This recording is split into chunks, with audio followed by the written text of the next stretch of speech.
Estamos aí de volta com o segundo bloco e para você que chegou aí agora, nós estamos hoje aqui com a doutora Regiane Helena, que é ginecologista, obstetra, já tem mestrado, a mulher, o currículo dela é muito grande, não dá nem para me falar todo aqui, gente. Tentei ali resumir, mas ficou difícil. E hoje nós estamos falando sobre câncer de mama, da prevenção ao tratamento, tudo que você precisa saber. Então, não saia daí, porque o programa, assim, o primeiro bloco passou muito rápido e eu creio que o segundo não vai ser diferente. Então, absorva aí tudo que a gente vai estar discutindo aqui no programa hoje. E eu deixei uma pergunta para a doutora Regiane do primeiro bloco, né? É a respeito da idade. Ser mãe após os 30 anos, doutora, é um fator de risco, ou não ter filhos, né? É um fator de risco para o câncer de mama? Sim, o primeiro filho após 35 anos vai favorecer que a mulher tenha vários ciclos menstruais, com aumento do impacto do estrogênio, né? E estrogênio, progesterona, sobe e desce, e isso aumenta a proliferação mamária. Ou seja, todo mês a mulher tem um boom de estrogênio, progesterona, há um estímulo do desenvolvimento mamário, multiplicação celular, e cada multiplicação celular favorece um erro, pode favorecer algum erro nessa divisão desse DNA que gera um tumor. Por isso que quanto mais cedo a mulher engravida, ela fica ali já uns 9 meses sem menstruar, ou seja, já tem um bloqueio ali do ciclo, que já é protetor. Aí depois tem mais a amamentação, que é outro protetor. Então, quando ela passa a vida toda e vai deixar para engravidar só a partir de 35 anos, ela já favoreceu aí várias multiplicações celular, divisão celular, e favorece os erros no DNA, gerando um tumor. Então, tem uma chance a mais, sim. E é interessante a gente estar falando isso, até porque hoje, no mundo que a gente está vivendo aí, as mulheres estão cada dia mais esperando, né, demorando mais a ter filhos, né, doutora Regiane? Lá eu acredito assim que no seu consultório deve ter um bocado de mulher que está agora aí com 38, 40, que estão planejando em ter filhos. Exatamente. Né? A mulher moderna primeiro vai pensar em estudar, trabalhar, né, estabilizar a vida profissional e depois pensar em ter filho, né? É uma realidade. A respeito do câncer de mama, quando os pacientes realizam exames de imagem, exemplo de ultrassom, é frequente até encontrar cistos na mama. A pergunta que um telespectador quer assim, entender se é possível que esses cistos de mama, se eles evoluam para câncer ou não, existe essa possibilidade? Os cistos simples, que são aquele bem delimitado, com a margem bem simples, bem com conteúdo aquoso, né, conteúdo líquido, não tem. Agora, aqueles cistos mais complexos, né, que já tem várias divisões, algum componente sólido no meio, aí esse merece uma atenção a mais. Não é que ele vai virar, é que ele merece uma vigilância mais curta. Então, tipo, a cada 6 meses, encurtar. Então, vai depender da característica desse cisto para ficar aumentando a vigilância. Mas os simples, né, bem tranquilo, bem aquoso, bem pequeno tamanho, esse já não. O impacto não tem em relação nenhuma com câncer. Quando você vai falar para o paciente que tem um cisto, é quase que imediata a pergunta. E isso vira câncer? A preocupação quase que de todos os pacientes é se vai virar câncer. Exato. É por isso que ele precisa estar sendo acompanhado com um profissional que entenda a característica desse cisto, porque ele vai juntar o histórico familiar, a imagem, o exame físico de palpar essa mama e vai tranquilizar. Não, esse aqui é um aspecto cístico, bem limpinho, bem tranquilo, bordas definidas, não tem nenhuma cogitação com mama. Aí, quando ele suspeitar de algo a mais, ele vai dizer, não, vamos aumentar a vigilância só para descartar, né, quando for no caso dos cistos complexos, né, com componente sólido, que aí exige um acompanhamento mais de perto. Regiane, e nas mulheres que têm silicone, como é que fica a avaliação? O silicone é um fator de risco? Como é que é feita a avaliação dessa mulher, já que ela, não sei se é possível fazer o autoexame, fica diferente anatomicamente? Fala um pouco a respeito disso. Não, os silicones, né, os que são produzidos para o meio médico, né, de uma forma bem idônea e tal, eles não acrescentam nenhum risco a mais naquela mulher desenvolver. Tanto é que a mulher, após alguma mastectomia, ela pode ter a inserção, a reconstrução por um silicone tranquilo. O que precisa é apenas fazer o acompanhamento para ver se esse silicone está no local certo, se não teve rejeição, se não teve nenhum extravasamento, nenhuma outra coisa. Mas ele em si, ele não vai favorecer nenhum câncer de mama, não. Tá? Ela apenas precisa ter o cuidado, sim, no seu autoexame, na sua rotina, para deixar tudo em ordem. Essa pergunta aqui eu sei que a doutora Rejane vai responder assim com maestria, e eu acredito que seja uma das que ela mais gosta, gente, porque a doutora Rejane também é professora aí, né? Ela gosta dessa área acadêmica. Então, eu sei que números aí, ela gosta muito de discutir sobre isso. Então, eu queria que a senhora falasse um pouquinho aí, pode falar um pocão mesmo, assim, sobre a incidência, né, do câncer de mama no Brasil, no mundo. Como que está aí? Eu sei que a senhora é super atualizada, então fala para a gente aí como que está essa questão do câncer de mama. O câncer de mama, ele é o câncer mais incidente no mundo todo, tá? No câncer ginecológico, ele é o mais incidente.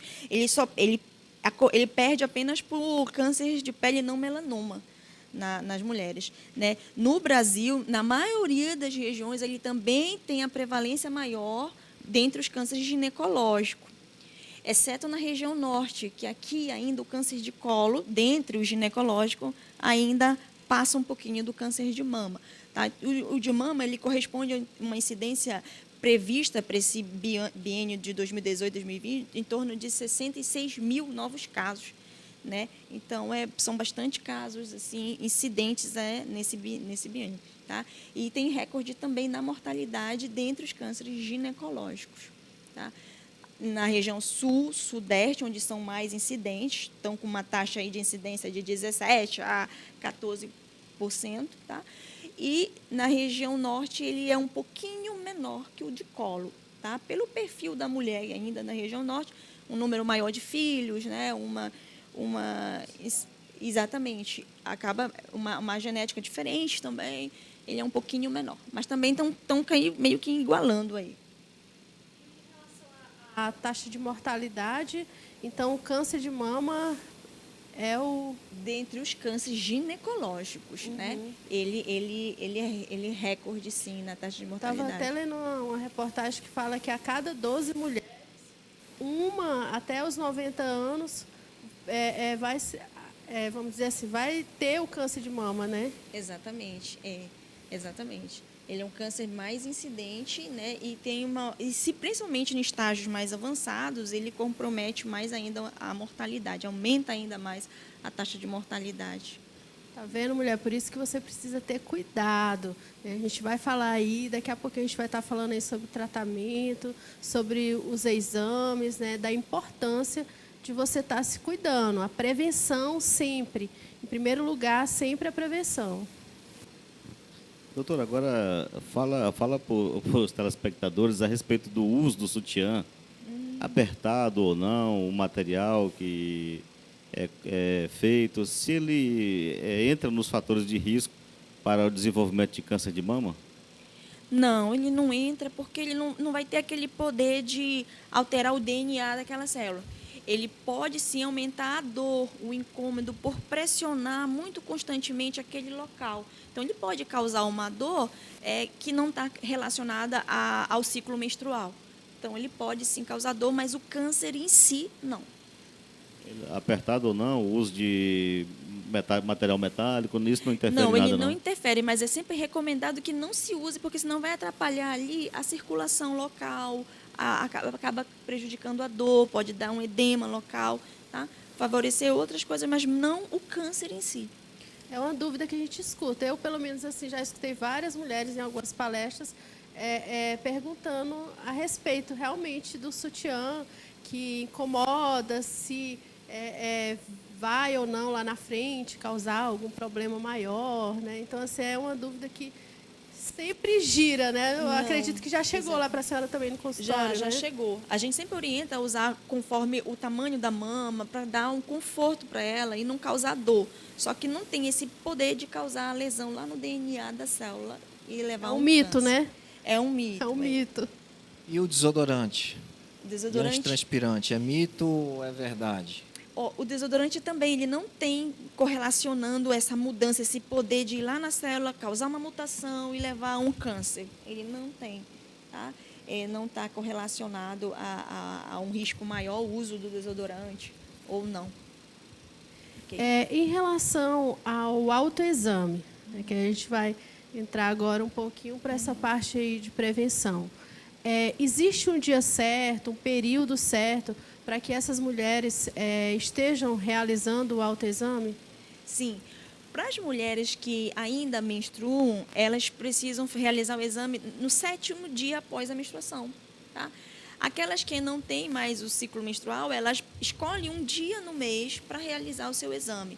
Ele é muito importante para o autoconhecimento dessa mama, que aí a mulher vai perceber qualquer coisa, né, qualquer coisa de diferente, qualquer alteração ali na pele, no mamilo ou nodulação, vai estar procurando ajuda, tá?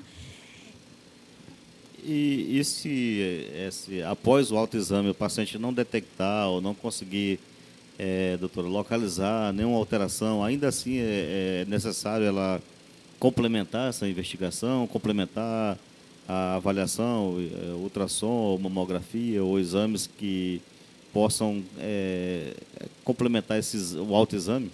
Sim, o autoexame ele é indicado para mulheres de todas as idades, tá? Porém, se ela tiver um fator de risco familiar, genético, né, uma incidência na família ou uma queixa específica, ela precisa fazer a mamografia. A mamografia é o padrão ouro ainda, tá? E, em geral, associada a ultrassom. Tá bom? Então, agora, se ela não tiver nenhum fator, não tiver sentido nada e o autoexame negativo, né, após os 40 anos, ela vai precisar fazer um rastreio anual aí com a mamografia. Não, é importante se deixar bem claro que o autoexame ele não anula os outros exames, né, doutora? Exatamente. Porque a gente vê, e eu até vi que saiu da apostila do Ministério, assim, como algo assim, que muitas mulheres elas estavam deixando de fazer os exames de ginecologista, porque fazia o autoexame e não sentia nada, né? Exatamente. Às vezes a pessoa nem fazia direito, corretamente, não tinha certo. Tem nódulos que você não consegue palpar, não tem aquela experiência para estar fazendo isso, né, doutora? Então, assim, é importante o profissional certo também, né, para você estar fazendo. O autoexame, ele não anula a consulta ginecológica nem os exames, né? Até porque, quando o câncer ele consegue ser detectável, ele já está num estágio mais avançado. Enquanto que a mamografia consegue detectar em estágios bem precoces, antes mesmo de ser palpável. Assim, aumentando as chances de cura, melhorando os tratamentos menos invasivos, menos mutilantes. Então, tem um melhor resultado, tá? E mais fácil de tratar. As redes sociais, elas levam notícias boas, notícias ruins, mitos, verdades. Você acabou de dizer que a mamografia é uma metodologia muito aceita na classe médica e prescrita na avaliação, na investigação do câncer de mama. Mas a gente vê aí nas redes sociais, assim como o movimento anti-vacina, que a gente já falou aqui, né, que a gente não colabora com isso. Inclusive a doutora Cláudia, que esteve aqui. Cláudia, um abraço. Tá? Claudinha. Nossa, Claudinha. Eu sei que tem um movimento anti-mamografia. Exato. Né? Fala um pouco para a gente desse... Eu acho que você tem muito esse questionamento no consultório. Sim, existe muito mito, né, dizendo que a mamografia causa a radiação, que a mamografia, quando descobre, aí que morre mais rápido. Então, existe muito mito em relação a isso. E é importante abordar, porque a mamografia, aquela radiação, que é um raio-x da mama, ela não tem esse poder de causar uma radiação intensa e provocar. Ela, pelo contrário, ela está relacionada à detecção bem precoce. E isso tem levado muita gente ao tratamento precoce, às chances de curas e à qualidade de vida dessas mulheres. É uma pena que eu acho que a gente não consegue ter uma cobertura num tempo hábil assim para a população em geral. O que você acha da nossa demanda e do nosso poder de resolução, da capacidade que o município tem de fazer hoje ultrassonografia e mamografia? A gente percebe que aos poucos tem se avançado, mas ainda tem muitas lacunas, né? Muitas mulheres que acabam indo para a iniciativa privada por ser mais fácil e priorizam, né? Mas ainda assim, a gente, principalmente na nossa região norte, a gente precisa ainda dar uma abrangida nessa cobertura da mamografia. Porque o programa também ele tem esse cunho, né, da gente falar um pouco também da saúde de Marabá e discutir. É um momento de discussão sobre a saúde de Marabá, né?